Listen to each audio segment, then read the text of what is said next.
under a bright blue sky. Lonely night.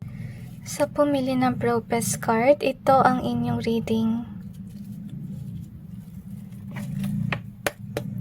Tingnan natin kung bakit pinahintulutan ng Panginoon ang nangyari sa inyong buhay. Na-feel ko yung sad and drained energy. Okay. Na-sense ko rin siguro ito yung nangyayari sa Pilipinas.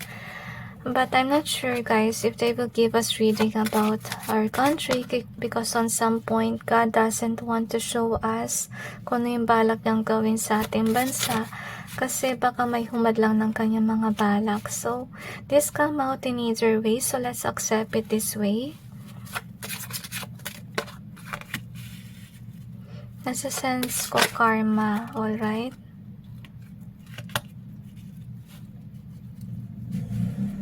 Maraming involvement dito, guys. Okay.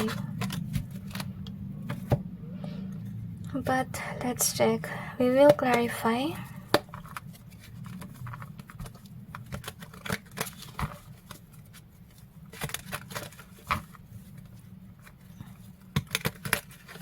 Okay, meron toxic energy that's surrounding this. Okay, I feel like establishment, or can be it's about with regards to a company. Just like which resonates and leave what doesn't. Kasi feeling ko may nag-take over or nag-take charge na hindi mabuting tao. And you're wondering, bakit pinahintulutan ng Panginoon to mangyari sa isang kumpanya or can be sa isang bansa? I don't know what you asked about. So, let's check. So, anyway, could be you are dreaming na maging maayos sana yung bansa or yung company or isang negosyo can be. Kasi with this sensual being here, kasi syempre makaka-impluwensya yun. Kung maganda yung takbo ng negosyo or maganda yung credentials ng ibang bansa, maganda yung mga nangyayari. So, that is your dream. But yet, may potential naman na maging maayos yung isang company or isang bansa. But yet, meron lang talagang tao na nagko-control na hindi mabuti. And this is in either way. Actually, pwede namang hindi kontrolin ng taong ito. Really depends on the situation. Pero nafe-feel ko yung kalungkutan dito kasi, hindi ginusto ng mga tao to na ganito yung mamuno sa company or pwede sa bansa. But yet, with the faith being here, ibig sabihin, kailangan itong mangyari. Bakit? Kasi gusto ng Panginoon na mag-unite yung mga tao. Okay, mag-unite. Kasi, I'll just give an example about our country, okay? Kung napapansin nyo lang, actually, watak-watak tayo. Dahil may mga taong iba yung paniniwala, may mga taong iba rin yung paniniwala. If only mag-unite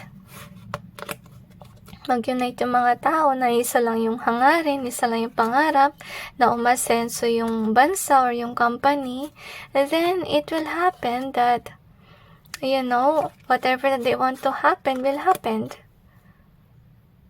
So, nangyari to unite the people kasi I'm seeing here as well. I also think that this has happened. I really feel like it's more likely sa bansa natin, guys, yung istorya nito.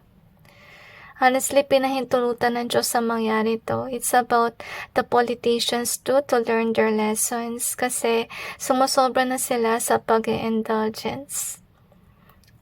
Sumobra na. At hindi kasi nila napapansin yung problema talaga ng Pilipinas. And by the exposure, kasi gusto ng Panginoon na ma-expose sila, ngayon nahihiya sila sa ginawa nila. Nagkaroon sila ng realization. And God is actually calling, bigla nagkaroon ng moth sa kwarto. And I'm not sure if you saw that.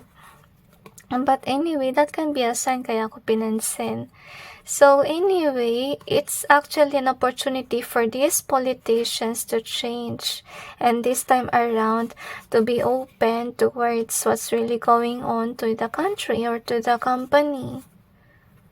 But it's really up to them if they want to change or gusto nila magpatuloy sa ganito na iwaldas yung pera sa mga indulgence nila. Okay, so remember, this has to happen for some reason.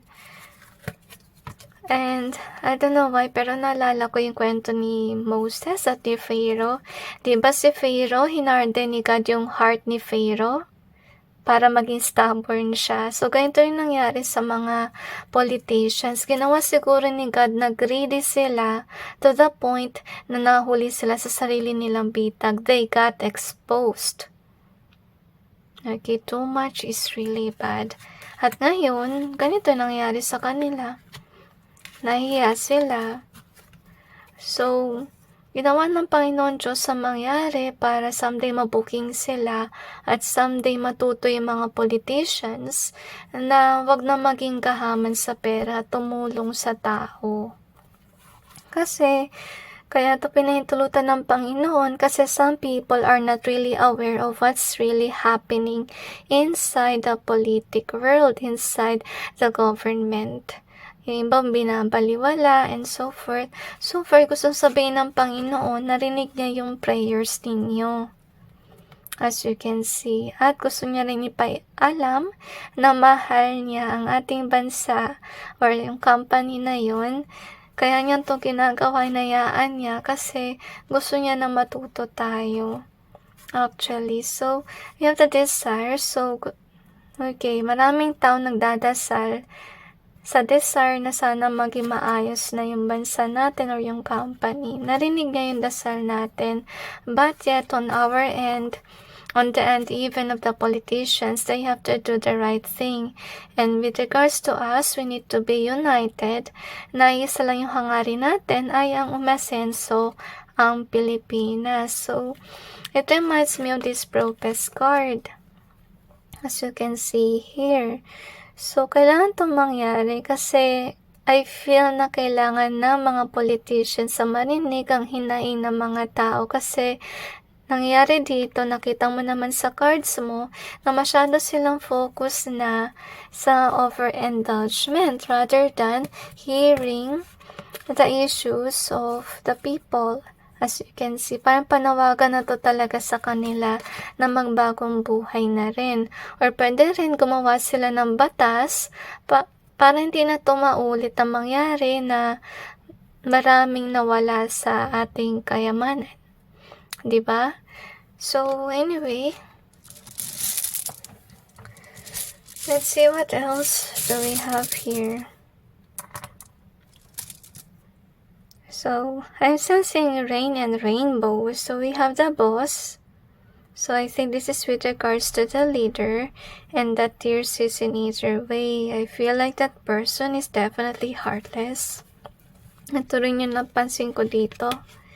Okay, so isa rin sa dahilan kaya ito nangyari kasi panawagan din yun ng Panginoon na kung magluglok tayo ng leader, dapat talaga ay may puso. To be honest, okay? So, we have this chain. Di pa tayo nagbe-break ng cycle sa totoo lang. Kaya nakakalungkot talaga. So, nandito tayo sa tears. Okay? Parang pinapakita sa atin ng Panginoon yung kanyang mga balak, okay? So, nangyari to kasi patuloy tayo naka-stuck. At kailangan natin ma-realize pati ito nangyayari. Honestly, hindi lang naman yata sa panahon na tong ganyan. Kasi kung walang corrupt, sana matagal na tayong masenso, diba? So, we also have this butterfly, which means change and transformation. And we also have this one, may inggit, okay? Napapansin ko rin talaga sa politics din may mga inggit, diba?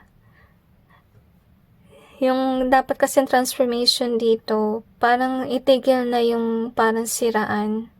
Kasi pansinin mo sa tuwing may leader tayo na hindi mabuting umuupo, madalas siraan yung inuuna, madalas turuan, rather than yung solution talaga. So, yung the right leader is somebody na may action.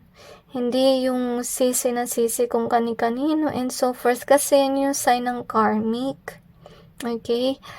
So, yun din nangyayari ngayon, naturuan sila, blaming, and so forth. So, sana yung gawin na lang dito is resolbahan na lang. Okay? Next time around, gawin na nila dapat yung talagang dapat nilang gawin.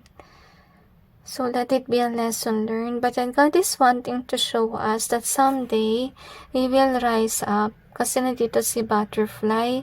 To the point that some countries or ibang company, kung tukol to sa company, may inggit. Okay? Pero kailangan natin ito mapagdaanan to break the cycle. As you can see, okay, parang tama na, sobra na, parang ganun. So anyway, let's see what else do we have here. Sana, mag-unite na talaga yung mga Pilipino kasi watak-watak tayo eh. May may dilaw, may pula, may kung ano man ang kulay, may berde. Hindi na lang iisa. Iisa lang naman bansa natin.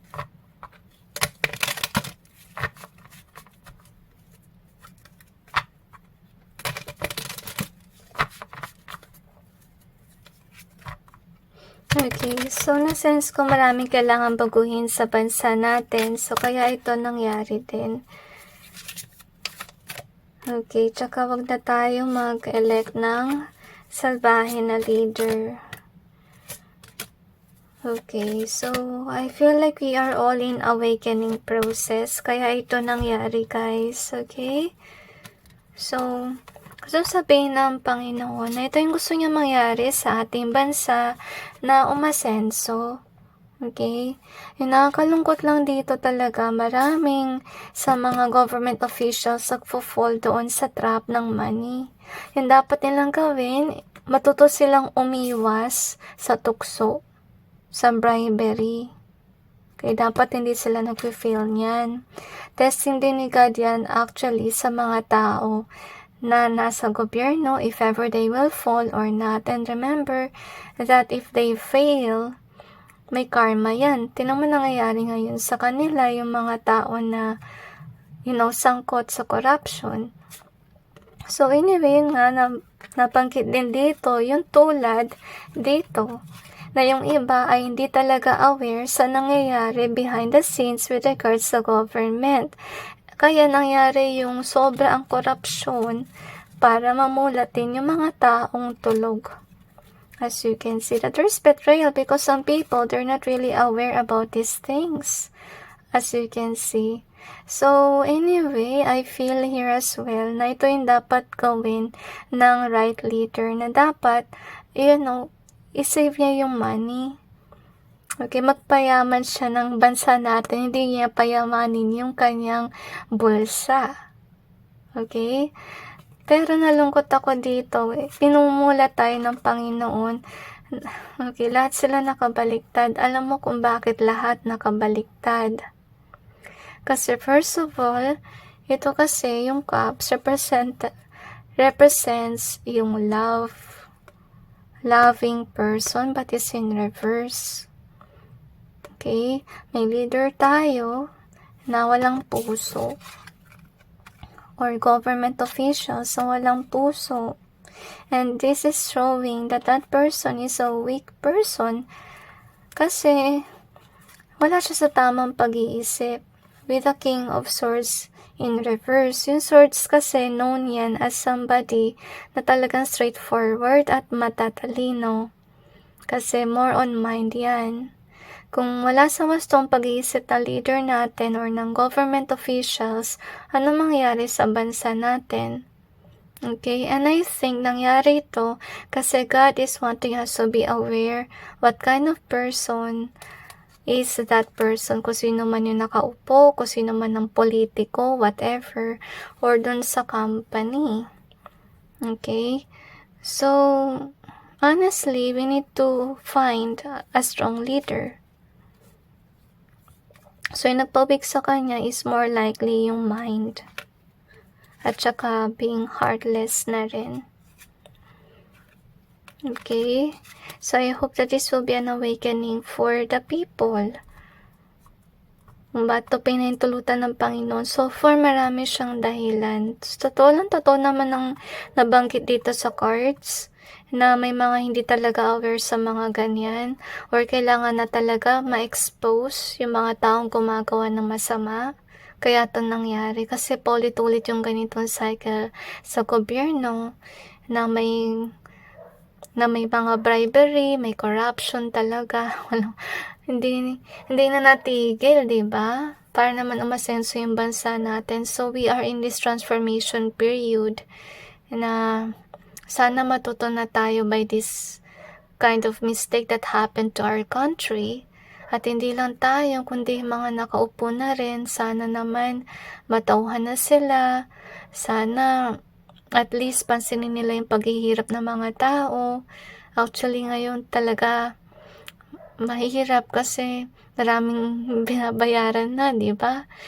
Lalong lumaki. Hindi ko na kailangan banggitin. But, sana they have a heart to look at the people. At sana gumawa na talaga sila ng batas na magpipigil talaga sa corruption at hindi na talaga to pahintulutan.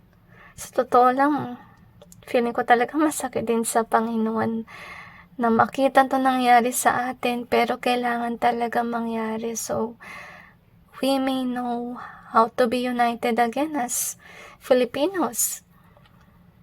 Or sa company, kung company man ito or grupo ng mga tao. So, anyway, that's it with today's reading. I hope na maging united tayo. Isang pinaglalaban. Alisin na yung mga kulay. So, anyway, that's it guys. And God bless all of you.